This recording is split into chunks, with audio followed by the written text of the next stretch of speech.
pourquoi tu te mets systématiquement en colère. Déjà, il faut savoir que la colère, c'est pas une émotion première, c'est vraiment une émotion secondaire. Elle cache toujours une autre émotion en fait. Elle vient masquer ta réelle émotion. Et l'émotion que vient cacher la colère, ça va être la tristesse, la peur ou même la douleur. Et en fait, quand tu vas ressentir ces émotions premières, ce qui va se passer, c'est qu'en général, tu vas avoir peur d'être jugé. Tu vas avoir peur de ne pas être écouté, de ne pas être entendu. Et du coup, à ce moment-là, la colère intervient. Elle va te donner l'illusion que tu reprends le contrôle de la situation. Elle va te donner l'illusion que tu as un certain pouvoir sur la situation qui se présente en face de toi, parce que l'émotion première que tu ressens, c'est-à-dire la tristesse, la douleur, la peur, etc., c'est des émotions qui vont te faire te sentir vulnérable.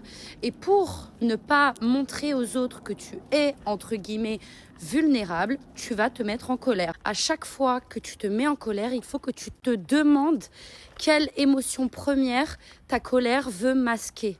Ok ? Et une fois que tu as trouvé cette émotion première, il va falloir que tu comprennes de quoi est-ce que tu as peur. Et en général, ça va être peur d'être trahi, peur d'être abandonné, peur de ne pas être respecté, peur d'être humilié, etc. Et en trouvant cette peur, tu trouveras quelles sont tes blessures les plus importantes. C'est là que tu commences un vrai travail intérieur, parce que tu commences à te comprendre, tu commences à te connaître et tu vas venir pouvoir travailler sur ces blessures. Tu verras que petit à petit, elles vont s'apaiser et petit à petit, tu ne te mettras plus autant en colère dans les mêmes situations. Je te laisse méditer sur ça. Moi, cet exercice, il m'a vachement aidé. C'est vraiment grâce à ça que j'ai réussi à comprendre quelles étaient mes blessures, à travailler dessus, à les apaiser et à réussir à ne plus autant me mettre en colère. Parce que c'est horrible de ressentir systématiquement de la colère.